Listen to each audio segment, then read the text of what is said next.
दीप पर्व दीपावली नजदीक आ चुकी है। ऐसे में दूसरे के घरों को रोशन करने के साथ ही अपने घर भी खुशियां लाने की उम्मीदों से कुम्हारों का चाक घूमना शुरू हो गया। वहीं मिट्टी के कारीगरों की युवा पीढ़ी इस कार्य से बच रही है। 52 ब्लॉक के ग्राम सराय में 10 कुम्हारों के परिवार चाहते हैं। कुम्हारों का कहना है कि अब बाबा दादा के समय वाला उत्साह नहीं रहा, महंगाई बढ़ गई और लोगों को भी अब सिर्फ त्योहार पर ही थोड़ी बहुत सा इस कला की याद आती है। कुम्हार आज भी 30 से 40 रुपए सैकड़ा दिए बेच रहे हैं, जबकि लोग मॉल और दुकानों से महंगे दिए खरीद लेते हैं। कुम्हारी कला के हुनरमंदों की माने तो अब सिर्फ परंपरा के रूप में परिवार ये हुनर ढो रही हैं। माटी कला योजना को सुनकर उनके अंदर कुछ उत्साह जगा था, लेकिन उसमें भी हाथ खाली रहे। ऐसे में उनके चाक घूम तो रहे, पर महंगी मिट्टी व ईंधन के कारण मजदूरी भी नहीं मिल पा रही। दीपावली में दूसरे के घरों को रोशनी से जगमग करने वाले कुम्हारों की जिंदगी में आज भी अंधेरा ही अंधेरा है। आधुनिकता की चकाचौंध ने कुम्हारों के जीवन यापन का संकट खड़ा कर दिया। हार तोड़ मेहनत व अपनी कला के चलते मिट्टी के दिए व दूसरे बर्तन बनाने वाले कुम्हारों को आज 2 वक्त की रोटी के लिए परेशान होना पड़ रहा है। कुछ साल पहले ताक दिवाली के समय कुम्हार दम भरने का समय नहीं होता था। वहीं आज मिट्टी के चंदिये बना आसपास के बाजार में बेचने के लिए जाते हैं। वहाँ भी पूरे दिए बिक जाएं, इस पर संशय बनी रहती है। रंग बिरंगी बिजली की झालरों ने लिया मिट्टी के दिया बाजार में, दियों की जगह तमाम रंग बिरंगी बिजली की झालरों ने ले लिया। मिट्टी के बर्तन बनाने वाले कुम्हारों के सामने समस्या मुबाई खड़ी है। दिए व दूसरे बर्तन बनाने के लिए कुम्हार को मिट्टी का महंगा खरीदना पड़ रहा है। हरदोई से अमलेश तिवारी की रिपोर्ट, स्टार भारत न्यूज 24।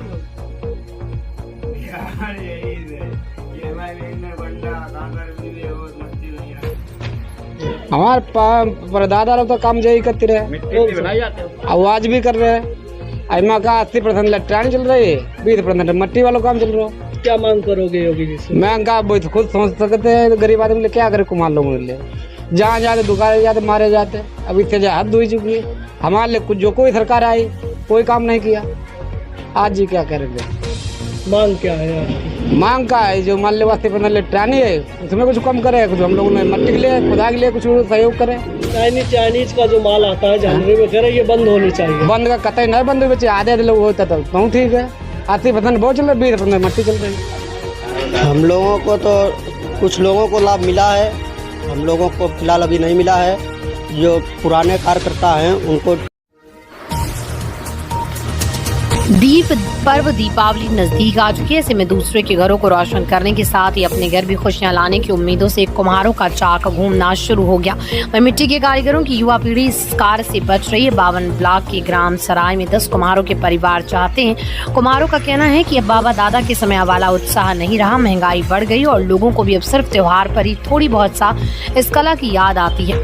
कुम्हार आज भी 30 से 40 रुपए सैकड़ा दिए बेच रहे हैं, जबकि लोग मॉल और दुकानों से महंगे दिए खरीद लेते हैं। कुम्हारी कला के हुनरमंदों की माने तो अब सिर्फ परंपरा के रूप में परिवार ये हुनर ढो रही हैं। माटी कला योजना को सुनकर उनके अंदर कुछ उत्साह जगा था, लेकिन उसमें भी हाथ खाली रहे।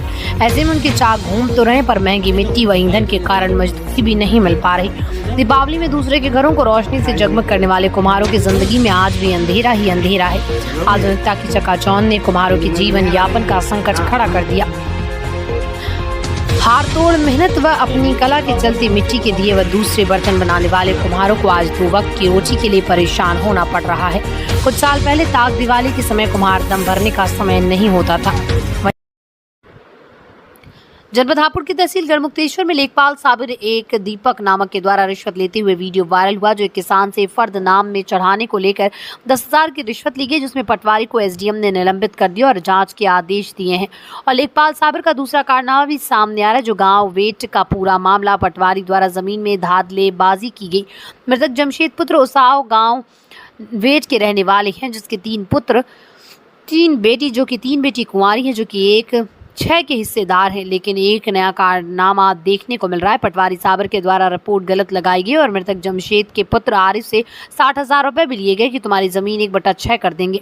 लेकिन पटवारी साबिर ने रिपोर्ट गलत लगाकर 1/3 कर दी, जिसमें कि मृतक जमशेद पुत्र नासिर, मृतक की घरवाली और कुछ दबंग लोगों ने मिलकर धांधलेबाजी से पटवारी से मिलकर 1/3 हिस्सा कराकर उस जमीन को बेच दिया। पीड़ित लड़कियां और उनके 2 भाई दर की ठोकरें खाते घूम रहे हैं। पीड़ित आरिफ का कहना है कि मुझे 60,000 लिए और काम भी नहीं किया।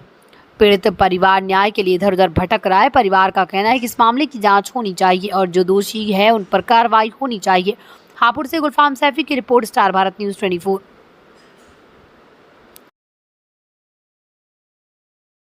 क्या नाम है जी आपका? मेरा नाम इरफाद है जी। कहाँ के रहने वैट। क्या समस्या हुई आपको? समस्या ये है जी, हमारी जमीन में धोखाधड़ी से 1/6 हिस्सा और 1/3 इन्होंने बेच दिया। बेच किसने दिया? बेच इसने दिया जी, उमर ने और हिब्जू ने, शाहनवाज ने, नन्हे ने और आसमीन ने। हिस्सा किसका था इसमें? हिस्सा इसमें लड़कियों का था। ये 3 भतीजे मेरी, नाम बती बेटे अपना? रुखसाना, रिजवाना, रहनुमा। इनका हिस्सा बेच दिया। एक बिलाल नाबालिग, इनका हिस्सा बेच दिया। इसमें पटवारी ने क्या करा? पटवारी ने जी हमसे 60,000 रुपये ले लिए और हमारी जमीन इधर को। पटवारी का नाम क्या है? साबिर। साबिर। साबिर 60,000 रुपये लिए जी हमसे। 60,000 रुपए किस तरीके से दिया आपने? बस वो ले लिए कि तुम्हारे नाम में जमीन सही कर दूंगा, इनके बच्चों के सबके नाम चढ़ा दूंगा। बजाय नाम के और 3 के खत्म करवा दिए साबिर ने। उस रोज हम गढ़ भी गए, हमारी कोई अभी तक कोई सुनवाई नहीं है। आपने कहाँ पे किस विषय में एप्लीकेशन दी?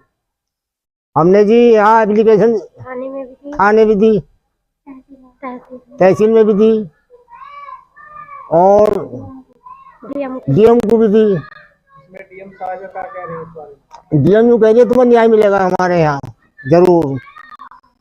अभी तक हमारे साथ में मतलब न्याय मिल नहीं रहा। अभी उन्होंने कहा कि तुम्हें न्याय मिलेगा यहाँ। ये लोग हमें धमकाते हैं। जब हम तहसील में चले जाए गाड़ी आगे पीछे रहते हैं हमारे। धमकाता कौन है, उसका नाम बताओ? ये शाहनवाज, हिब्जू, उमर और आसमीन। एक दिन आर के बाबू के यहाँ बैठे थे हम। के रहने वाले हैं ये जो धमका रहे हैं आप? ये बैठ के रहने वाले हैं जी, ये दबंग लोग हैं। हापुड़ एआईएमआईएम के राष्ट्रीय अध्यक्ष असदुद्दीन ओवैसी सांसद पुलिस प्रशासन की कड़ी सुरक्षा व्यवस्था के बीच हापुड़ न्यायालय में गवाही देने के लिए हुए उपस्थित। न्यायालय में असदुद्दीन ओवैसी के रहने के दौरान चप्पे चप्पे पर रही पुलिस की पैनी नजर। आपको बता दें कि 3 फरवरी 2022 को किठौर मेरठ क्षेत्र से चुनाव प्रचार कर वापस दिल्ली लौट रहे एआईएमआईएम के राष्ट्रीय अध्यक्ष असदुद्दीन ओवैसी का काफिला जैसे ही छिजारसी टोल प्लाजा पर पहुंचा तभी 2 बाइक सवार युवकों के द्वारा उन पर फायरिंग की गई थी, जिसमें फायरिंग करने वाले सचिन शुभम निवासी बादलपुर नोएडा के विरुद्ध पिलखवा कोतवाली में मुकदमा पंजीकृत हुआ था, जिसकी जिला न्यायालय में से सुनवाई के चलते गवाही देने के लिए 16 अक्टूबर को ओवैसी पुलिस प्रशासन की कड़ी सुरक्षा व्यवस्था के बीच जिला न्यायालय में उपस्थित हुए, लेकिन गवाही पूर्ण नहीं होने के चलते उन्हें फिर से बृहस्पतिवार को न्यायालय में उपस्थित होना पड़ेगा। इस अवसर पर उनकी सुरक्षा व्यवस्था में भारी पुलिस बल के साथ CO city Jitendra Sharma, CO Pilkhuwa Anita Chauhan, CO स्थिति सिंह कोतवाली, प्रभारी निरीक्षक मुनीश प्रताप सिंह, बाबूगढ़ थाना प्रभारी विजय गुप्ता उपस्थित रहे। हापुड़ से गुलफाम सैफी की report, star Bharat news 24।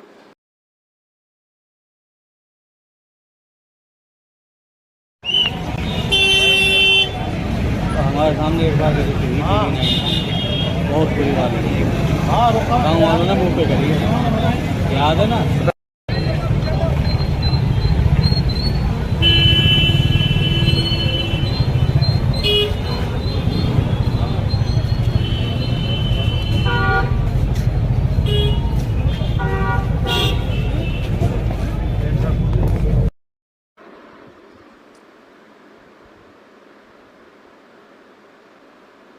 Ghaziabad news परिवार लिवर की बीमारी से ग्रस्त मूत्र से आटा गूंद कर रोटी बनाती थी। घरेलू सहायिका 8 साल से खिला रही थी खाना।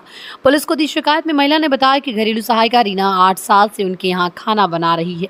14 अक्टूबर को उन्होंने कैमरे की रिकॉर्डिंग में देखा कि रीना रसोई के बर्तन में मूत्र कर रही। इसके बाद उसने उसी से रोटियां बनाई। गाजियाबाद एनसीआर के क्रॉसिंग रिपब्लिक क्षेत्र में रहने वाली महिला ने अपनी घरेलू सहायिका पर रसोई में एक बर्तन में मूत्र करने और उससे रोटी बनाने का आरोप लगाया।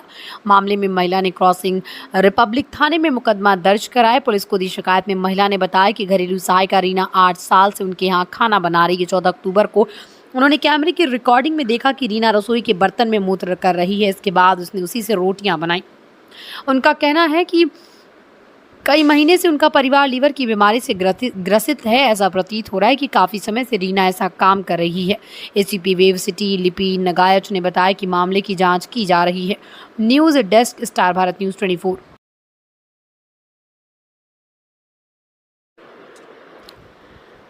हापुड़ की बेटी बनी हरियाणा की जज। एक बार फिर हापुड़ की बेटी दृष्टि मारवाहा पुत्री स्वर्गीय श्री संजय मारवाहा निवासी वैशाली कॉलोनी दोमी रोड हापुड़ ने किया नाम रोशन। हरियाणा में जुडिशियल सर्विस में परीक्षा उत्तीर्ण कर बनी सिविल जज। वर्ष 2019 में की थी इनमें टैग कॉलेज गाजियाबाद से लॉ कंप्लीट तब से कर रही थी जज बनने की तैयारी। काफी बार इंटरव्यू में सफलता बहुत करीब से रह जाती थी, पर घर वालों के साथ और खुद पर विश्वास के साथ दृष्टि ने हार नहीं मानी और आखिर कड़ी मेहनत से अपना जज बनने का सपना साकार किया।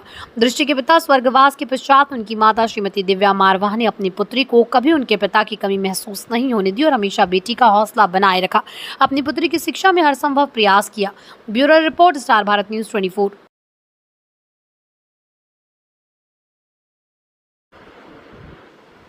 सीतापुर के थाना पिसामा इलाके के गांव में करीब 20 फीट का विशालकाय अजगर सर्प निकलने से गांव में मचा हड़कंप। ग्रामीणों ने वन विभाग को दी सूचना। मौके पर पहुंचे वन कर्मियों अजगर को पकड़कर जंगल में छोड़ा गया। ये पूरा मामला थाना पिसामा क्षेत्र का बताया गया। सीतापुर से आरिफ खान की रिपोर्ट, स्टार भारत न्यूज़ 24।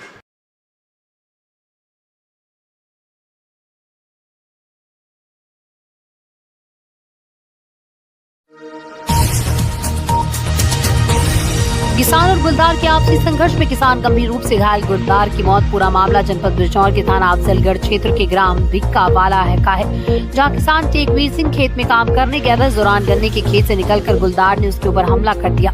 किसान और गुलदार के बीच संघर्ष शुरू हो गया। गुलदार ने किसान को अपनी ओर खींचना शुरू कर दिया। शोर शराबे की आवाज सुनकर आसपास खेतों में काम कर रहे ग्रामीण मौके पर पहुंच गए। ग्रामीणों के मुताबिक किसान गुलदार से संघर्ष कर रहा था। ग्रामीणों ने शोरगुल करते हुए किसान को झाड़ियों से बाहर निकाला। इस दौरान गुलदार की मौत हो चुकी थी। किसान के परिजन तथा ग्रामीण उपचार के लिए उसकी काशीपुर ले गए। पुलिस बल सहित क्षेत्राधिकारी अंजनी कुमार चतुर्वेदी तथा नगीना रेंज के वन दरोगा सुनील राजौरा मौके पर पहुंचे। वहीं वन विभाग की टीम ने गुलदार से शव को कब्जे में ले लिया। बिजनौर से मुजम्मिल खान सूरी की रिपोर्ट, स्टार भारत न्यूज़ 24।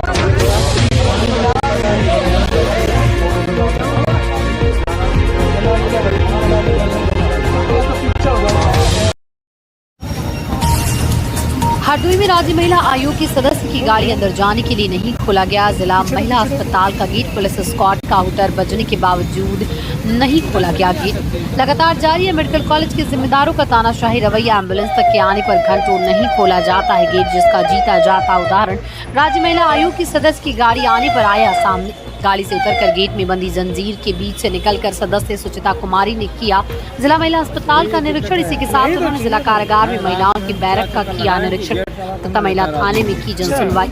महिलाओं के द्वारा आई 10 शिकायतों में से 2 शिकायतों का मौके पर किया गया निस्तारण। अन्य शिकायतों के संबंध में दिए आवश्यक दिशा निर्देश। हरदोई से अमरीश तिवारी की report, star Bharat news 24।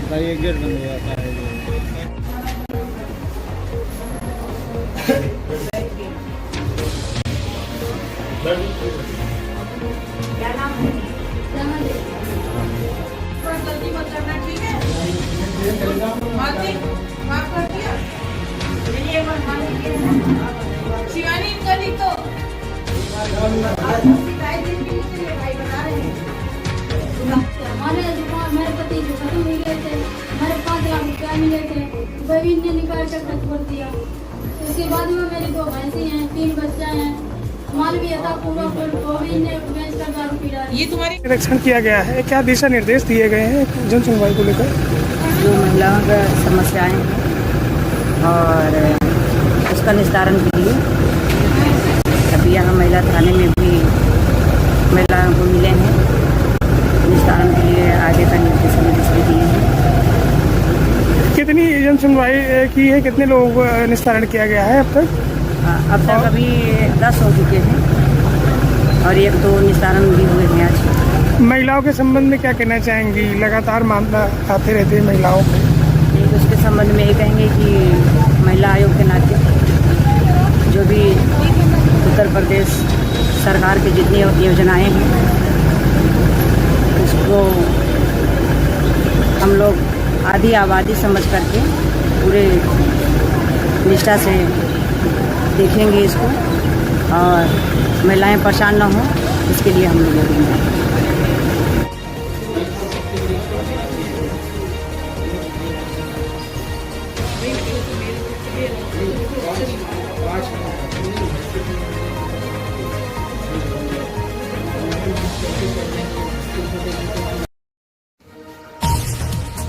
Hardoi में सक्रिय है संदिग्ध खून बेचने वालों का गिरोह। मरीज के तीमारदारों को 7,000 में बेचा मेडिकल कॉलेज का लेबल लगा हुआ संदिग्ध ब्लड। मेडिकल कॉलेज की फर्जी रसीद और स्टिकर लगाकर बेचा जा रहा संदिग्ध ब्लड। हरदोई के मेडिकल कॉलेज में भर्ती मरीज कृष्ण मुरारी मिश्रा के तीमारदार कौशल किशोर मिश्रा ने कटियार नर्सिंग होम के पास मिले विपिन तिवारी नामक युवक से 7,000 में खरीदा ब्लड बैग पर लगा हुआ है मेडिकल कॉलेज का स्टिकर तथा साथ में दी गई मेडिकल कॉलेज की छपी हुई फर्जी रसीद। चिकित्सकों ने ब्लड को संदिग्ध मानकर मरीज को चढ़ाने से किया इनकार। फिलहाल ब्लड बैंक में संदिग्ध ब्लड को सुरक्षित कर की जाएगी जांच। पीड़ित के बयानों के आधार पर संदिग्ध गिरोह के विरोध मुकदमा दर्ज कराने की हो रही है तैयारी। हरदोई से दीपक गुप्ता की रिपोर्ट, स्टार भारत न्यूज 24। हमारा मरीज सरकारी अस्पताल में इमरजेंसी में एडमिट है। उनका नाम कृष्ण मुरारी मिश्रा है। उनके लिए ब्लड डॉक्टर साहब ने बताया कल कि मुझे ब्लड दीजिए। ब्लड के लिए रिश्तेदार उनके थे, उन्होंने कहा ब्लड दे जाएंगे कटियार नर्सिंग होम से। तो कितने पैसे लेंगे? 7,000 रुपये लेंगे। उन्होंने बुलाया हमें, 7,000 रुपये कटियार नर्सिंग होम में लिए। एक शिवा नाम के लड़के से संपर्क कराया, कहा कि हम जा रहे हैं फरखाबाद, ये तुमको ब्लड दे देंगे। शिवा ने हमको 10 बजे रात में ब्लड दिया सरकारी अस्पताल में आकर के, और यहाँ से चले गए। 7,000 रुपया ले लिए, चले गए। उसके बाद में जब डॉक्टर साहब से मैंने कहा साहब ब्लड चलाइए, डॉक्टर साहब ने ब्लड नहीं चलाया। रात में नहीं चलाया, सुबह चलाएंगे। तो हम इमरजेंसी में डॉक्टर साहब के पास गए, उनसे बोले तो कहने लगे जाइए ब्लड अभी चलेगा तुम्हारा। कहना फला डॉक्टर बैठे हुए हैं, अभी चलाएंगे। वहाँ फिर बब गए तो उन्होंने कहा नहीं रात में नहीं चलाएंगे, चलवाना चाहते हो तो लिखित दीजिए, तुम्हारा मरीज में कुछ हो जाए हमको जिम्मेदारी नहीं। तो हमने कहा किस तरीके का ब्लड था वो, क्या बताया डॉक्टर ने? डॉक्टर साहब उसकी गुणवत्ता जांच के बताए वो ब्लड सही नहीं है। तो कहने लगे हमसे कि ब्लड ले जाइए और ब्लड बैंक में जमा करिए, सुबह चलेगा। मैंने उस ब्लड को ला करके ब्लड बैंक में जमा कर दिया। सुबह जब लेने आए तो डॉक्टर साहब वहाँ बोले कि ब्लड वाला जमा ही नहीं, हमको रसीद ही नहीं थी। तो मैंने तर्क करने पर देखा गया तो रसीद वहाँ ब्लड मिला। तो डॉक्टर साहब बोले ये ब्लड मेरे यहाँ का है ही नहीं, कहाँ से लाए? तो हमने डॉक्टर साहब को बात बताई कि फला लोगों ने हमसे 7,000 रुपया लिया और कटियार नर्सिंग होम से ब्लड दिलाया गया। कितना पैसा लिया? 7,000 रुपया। अच्छा, अब क्या है, ब्लड मिला आपको? अब हमको यहाँ सरकारी अस्पताल से फ्री सेवा में दिया गया, वो ब्लड यहाँ जमा कर दिया गया। ठीक है। और ये जो अटेंडेंट थे ब्लड यहाँ जमा करने आए थे, क्योंकि डॉक्टर ने बोला था ये बाद में इसको चढ़ाया जाएगा।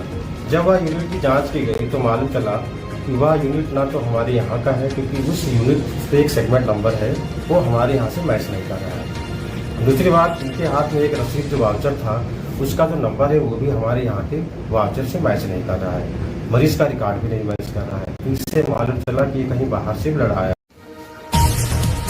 हरदोई में सक्रिय है संदिग्ध खून बेचने वालों का गिरोह। मरीज के तीमारदारों को 7,000 में बेचा मेडिकल कॉलेज का लेबल लगा हुआ संदिग्ध ब्लड। मेडिकल कॉलेज की फर्जी रसीद और स्टिकर लगाकर बेचा जा रहा संदिग्ध ब्लड। हरदोई के मेडिकल कॉलेज में भर्ती मरीज कृष्ण मुरारी मिश्रा के तीमारदार कौशल किशोर मिश्रा ने कटियार नर्सिंग होम के पास मिले विपिन तिवारी नामक युवक से 7,000 में खरीदा ब्लड बैग पर लगा हुआ है मेडिकल कॉलेज का स्टिकर तथा साथ में दी गई मेडिकल कॉलेज की छपी हुई फर्जी रसीद। चिकित्सकों ने ब्लड को संदिग्ध मानकर मरीज को चढ़ाने से किया इनकार। फिलहाल ब्लड बैंक में संदिग्ध ब्लड को सुरक्षित कर की जाएगी जांच। पीड़ित के बयानों के आधार पर संदिग्ध गिरोह के विरोध मुकदमा दर्ज कराने की हो रही है तैयारी। हरदोई से दीपक गुप्ता की रिपोर्ट, स्टार भारत न्यूज 24। हमारा मरीज सरकारी अस्पताल में इमरजेंसी में एडमिट है। उनका नाम कृष्ण मुरारी मिश्रा है। उनके लिए ब्लड डॉक्टर साहब ने बताया कल कि मुझे ब्लड दीजिए। ब्लड के लिए रिश्तेदार उनके थे, उन्होंने कहा ब्लड दे जाएंगे कटियार नर्सिंग होम से। तो कितने पैसे लेंगे? 7,000 रुपया लेंगे। उन्होंने बुलाया हमें, 7,000 रुपये कटियार नर्सिंग होम में लिए। एक शिवा नाम के लड़के से संपर्क कराया, कहा कि हम जा रहे हैं फरखाबाद, ये तुमको। आपको बताते चलें कि ऑनलाइन अटेंडेंस को लेकर संविदा एएनएम ने मुख्य चिकित्सा अधिकारी कार्यालय पर धरना दिया। एएनएम एकता जिंदाबाद के नारे लगाए। ऑनलाइन अटेंडेंस को लेकर एएनएम ने दिखा आक्रोश। संविदा एएनएम ने सीएचओ पर भी लगाए आरोप। संविदा एएनएम का कहना है सीएचसी से सेंटरों की होती है काफी दूरी, अगर हम 2 बार अटेंडेंस लगाएंगे तो काम कब करेंगे। नेटवर्क प्रॉब्लम का भी दिया हवाला। बोली 10,000 में कितना काम लेना चाहता है स्वास्थ्य विभाग। मुख्य चिकित्सा अधिकारी को मुख्यमंत्री के नाम ज्ञापन सौंपने के लिए मुख्य चिकित्सा अधिकारी कार्यालय पर सैकड़ों एएनएम हुई थी, एकत्रित होकर दिया गया ज्ञापन। सीतापुर से आरिफ खान की रिपोर्ट, स्टार भारत न्यूज 24।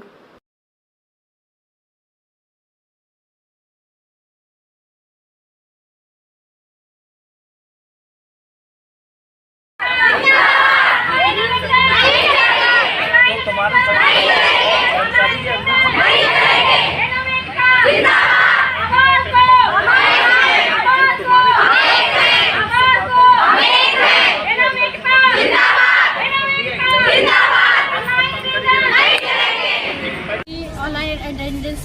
पूरा मामला, क्योंकि हम लोग टीकाकरण करते हैं अपने क्षेत्र पे 9 से 4 करना होता है और फिर अपने क्षेत्र से जाके इस सेंटर पे जो दूर दराज मतलब बने हुए हैं नदी तालाब के पास में फ़िलहाल बने हुए, वहाँ नेटवर्क की भी सुविधा नहीं है, तो वहाँ पे हम लोग ऑनलाइन अटेंडेंस को कैसे दे सकते हैं। आज के टाइम पे जो काफ़ी लोग डेंगू और बुखार से लोग पीड़ित चले और आप लोग टीका लगाने का ही काम है, भारी संख्या में आप लोग यहाँ पे आ गए, तो स्वास्थ्य सेवाएं काफ़ी बाधित हो रही हैं। सीएमओ साहब से मुलाकात हो गई आपकी? नहीं हो पाई है, लोग आए थे शायद वो चले गए। आपका नाम? जी ऑफिस के पास जो प्रदर्शन कर रहे हैं, क्या पूरा मामला है? EHMS अटेंडेंस के लिए मतलब बोला गया है कि आदेशित किया गया हम लोगों को कि मतलब ऑनलाइन अटेंडेंस अप्लाई करें। उसके लिए हम लोगों के सब सेंटर हैं 10 किलोमीटर दूर और उसके बाद फील्ड जाते हैं हम लोग 20 किलोमीटर दूर। ऐसे कैसे पॉसिबल हो सकता है? मतलब जैसे सब सेंटर जाएँ, उसके बाद फील्ड जाएँ और इतना बड़ा कैरियर होता है, बैग होता है और मतलब फील्ड में जाते हैं, कहीं कैसी मतलब कोई सुविधाएं नहीं है हम लोगों के लिए।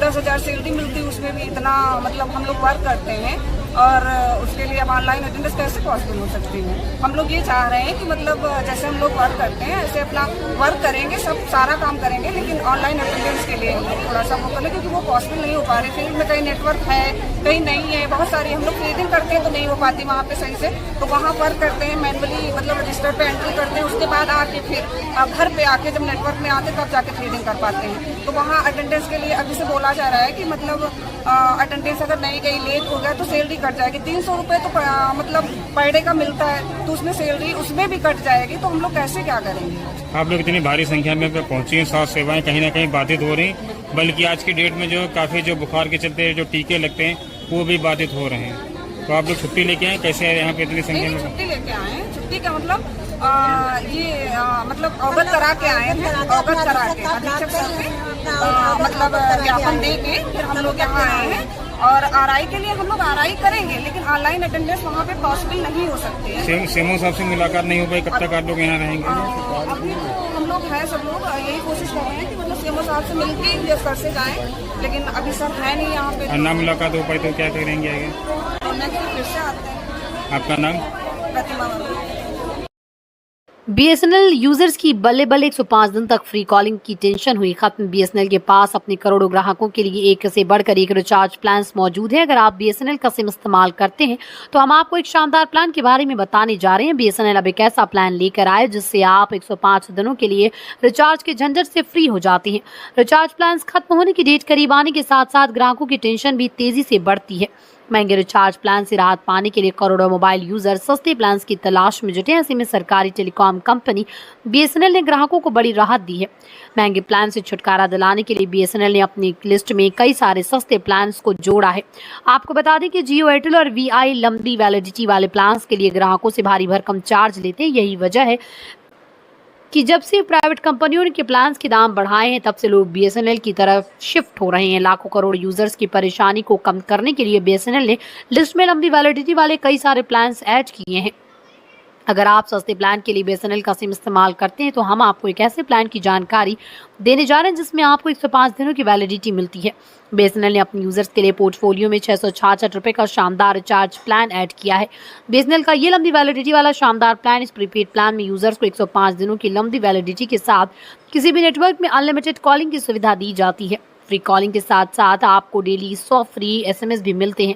बीएसएनएल अपने ग्राहकों को इस रिचार्ज प्लान में भरपूर इंटरनेट डेटा भी ऑफर करता है। आपको पूरी वैलिडिटी के लिए 210 GB डेटा मिलता है, मतलब आप हर दिन 2 GB तक हाई स्पीड डेटा इस्तेमाल कर सकते हैं। आपको बता दें कि इस प्राइस रेंज में जियो, एयरटेल और वीआई के पास इस रेंज में इतनी लंबी वैलिडिटी वाला कोई रिचार्ज प्लान मौजूद नहीं है। Bureau report, star Bharat news 24। कस्बे का तारीख हो जुलूस गौसिया पूरी शान शौकत के मौलाना तौकीर की सरपरस्ती में हाफिज मुन्ना शाह साहब की मज़ार नई बाजार मोहल्ला कटरा से दोपहर 2 बजे निकाला गया। कस्बे के पावर हाउस, चिल्लाए सराय चौराहा, शीशे वाली मस्जिद, कजियारा, मकबूल मियाँ की मज़ार, बाजदारी टोला, बड़े मखदूम साहब की मज़ार, छोटे मखदूम साहब की मज़ार, ललियापुर असलम मियाँ की मज़ार से होता हुआ वापस हाफिज मुन्ना शाह साहब की मज़ार पर पहुँचा, जहाँ पर जुलूस को शांति शांतिपूर्वक संपन्न कराने पर पुलिस प्रशासन को सम्मानित किया गया। इसके बाद सलातो सलाम पढ़ाया गया और वतन अजीज हिंदुस्तान में अमन शांति के लिए दुआ की गई, जिसमें खैराबाद थाना इंचार्ज अनिल कुमार व अन्य पुलिस बल मौजूद रहा। सीतापुर से आरिफ खान की रिपोर्ट, स्टार भारत न्यूज 24।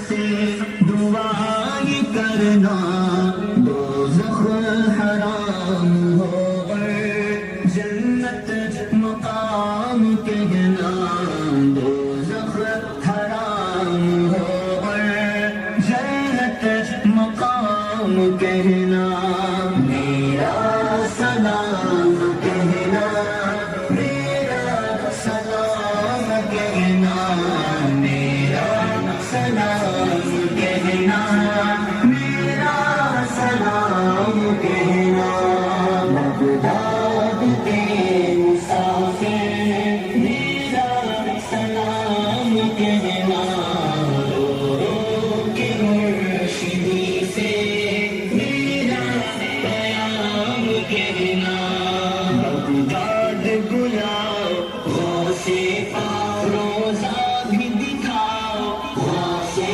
ख्वाबों में आओ, गौसे दीदार कराओ, गौसे जन्नत दिखाओ, मुर्शिद कलमा पढ़ाओ, मुर्शिद जलवा दिखाओ, मुर्शिद कलमा पढ़ाओ, मुर्शिद जिस दम हो ज़िंदगी का लब पेट्रोल पंप के सामने अज्ञात कारणों के चलते कार में लगी आग। सड़क पर चलती कार अचानक बनी आग का गोला। कार के अंदर 2 प्रधान प्रतिनिधि थे सवार, दोनों ने भागकर बचाई जान। कार में आग लगने से मचा हड़कंप पर सड़क पर आवागमन हुआ बाधित। मामला लहरपुर कोतवाली क्षेत्र के हिलालपुर स्थित पेट्रोल पंप के सामने का मामला। सीतापुर से आरिफ खान की report, star Bharat news 24।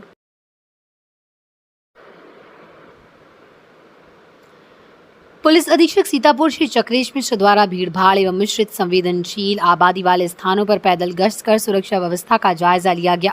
Police अधीक्षक श्री चक्रेश मिश्र द्वारा जनपद में कानून एवं शांति व्यवस्था को सुदृढ़ बनाए रखने हेतु पैदल गश्त, सघन एवं प्रभावी चेकिंग हेतु जनपदीय पुलिस को निर्देशित किया गया। पुलिस अधीक्षक महोदय द्वारा थाना खैराबाद, बिस्वा, रेवसा, महमूदाबाद क्षेत्र अंतर्गत मिश्रित संवेदनशील आबादी वाले स्थानों पर पैदल गश्त कर शांति सुरक्षा व्यवस्था का जायजा लिया गया एवं चैलारी घाट बैरियर पर संदिग्ध व्यक्ति, वस्तु, वाहन आदि की चेकिंग की गई। इसी क्रम में जनपद के राजपत्रित अधिकारीगण तथा प्रभारी निरीक्षक थाना अध्यक्षों द्वारा जनपद में कानून व्यवस्था को अक्षुण्ण बनाए रखने हेतु विभिन्न स्थानों पर फ्लैग मार्च, पैदल गश्त कर संदिग्ध व्यक्ति, वस्तु, वाहन आदि की चेकिंग की गई। सीतापुर से आरिफ खान की रिपोर्ट, स्टार भारत न्यूज 24।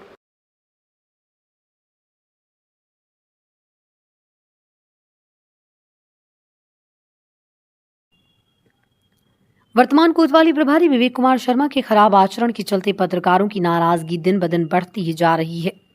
स्थानीय पत्रकारों का आरोप है कि कोतवाली प्रभारी के खराब रवैये के चलते उन्हें समाचार संकलन करने में दिक्कत आ रही है। वहीं दूसरी तरफ कोतवाली परिसर में दलालों का बोलबाला है। एक्टिव प्रेस क्लब की कैंप कार्यालय पर दर्जनों पत्रकार एकत्रित हुए। इस दौरान पत्रकारों ने मुख्यमंत्री को संबोधित ज्ञापन एसडीएम को सौंपकर कोतवाली प्रभारी के स्थानांतरण की मांग करते हुए कहा है कि पत्रकारों ने 4 दिन पूर्व इस संबंध में एएसपी को ज्ञापन सौंपा था, जिसका अभी तक कोई निष्कर्ष नहीं निकला। यदि आगामी 3-4 दिनों में कोतवाल प्रभारी का स्थानांतरण नहीं होता तो तहसील मुख्यालय पर समस्त पत्रकार एक्टिव प्रेस क्लब के बैनर तले धरने के लिए बाध्य होंगे। इस दौरान सभी पत्रकार मौजूद रहे। मुरादाबाद से इस्लाम सलमानी की रिपोर्ट, स्टार भारत न्यूज 24। कोतवाली प्रभारी को लेकर एक ज्ञापन दिया गया है, मुख्यमंत्री को संबोधित ज्ञापन दिया गया है। यहाँ के पत्रकारों के साथ कोतवाली प्रभारी का रवैया बेहद खराब है और अपेक्षापूर्ण है जी। जिस तरह समाचार संकलन में कोई मदद नहीं कर रहे हैं, पत्रकारों की कोई वैल्यू नहीं है, दलालों की वैल्यू है। कोतवाली में दलालों का प्रवेश वर्जित हो, अच्छे लोगों को सम्मान मिले, इसी मांग को लेकर हमने एक ज्ञापन सौंपा। जब देखा जाता है सर, जो ठाकुरद्वारा क्षेत्र में और भी थाने आते हैं, क्या उन वहाँ के जो पत्रकार हैं उनके लिए भी कुछ मांग की है आपने? नहीं, अभी फिलहाल हमने ठाकुरद्वारा कोतवाली के लिए ही लिखा है जी, लेकिन बहुत जल्द हम एक मीटिंग करेंगे और मीटिंग करने के बाद में फिर इसमें भी गौर किया। तो क्या कहा एएसपी साहब ने कुछ ज्ञापन के माध्यम से? एएसपी साहब ने बात करने का आश्वासन दिया है और हमारा ज्ञापन ऊपर भेजने का भी आश्वासन दिया। जनपद हापुड़ में मोहित चौधरी जिला अध्यक्ष हर दिन एक सुर्खियों में रहते हैं। ये चेहरा एक जाना माना चेहरा है जो राष्ट्रीय गौ सेवा संघ के अध्यक्ष मोहित चौधरी जी का नाम चारों तरफ क्षेत्र में छाया हुआ है। इन दोनों बेसहारा गौमाता का आए दिन रोड पर एक्सीडेंट होता है, जिसके कारण गौमाता मृत्यु हो जाती है या घायल हो जाती है। गौमाता का बहुत बुरा हाल हो रहा है। इस चीज को नजर में रखते हुए जिला अध्यक्ष मोहित चौधरी व उनकी टीम ने कुछ ऐसा ही कर डाला जिसे देख जनता ने जिला अध्यक्ष मोहित चौधरी व उनकी टीम की खूब जमकर तारीफ की। जी आपको बताते चलें कि बेसहारा गौवंशों के लिए जनपद हापुड़ के गढ़मुक्तेश्वर क्षेत्र में रोड एक्सीडेंट बचाने के लिए पर बेसहारा गौमाता के लिए चिलकनी लाल रेडियम पट्टी लगाकर चलाई जा रही है। अभियान आगे भी जारी रहेगा। हापुड़ से गुलफाम सैफी की रिपोर्ट, स्टार भारत न्यूज़ 24।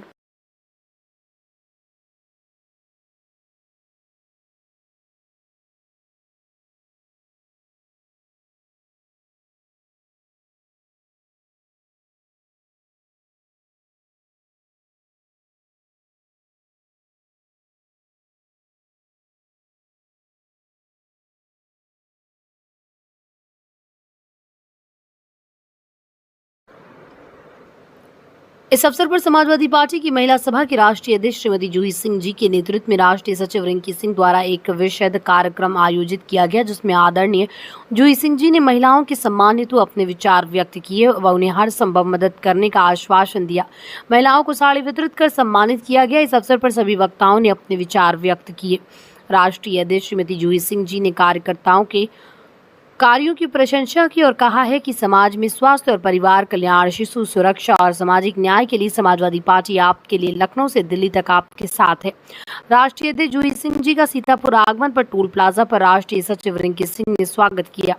कार्यक्रम स्थल पर मुख्य अतिथि समाजवादी पार्टी की राष्ट्रीय प्रवक्ता व राष्ट्रीय अध्यक्ष जी का स्वागत कार्यक्रम हुआ, जिसमें राष्ट्रीय सचिव सुनीता मित्रा व प्रीति सिंह रावत, जिला महिला अध्यक्ष ज्ञानवती भार्गव, जिला महासचिव पिंकी यादव, विधानसभा अध्यक्ष हरगांव फुरकान खान, जिला सचिव गोविंद यादव, प्रदेश सचिव कपिल मिश्र व जिला उपाध्यक्ष विजय वर्मा व अन्य पदाधिकारी मौजूद रहे। सीतापुर से आरिफ खान की रिपोर्ट, स्टार भारत न्यूज़ 24।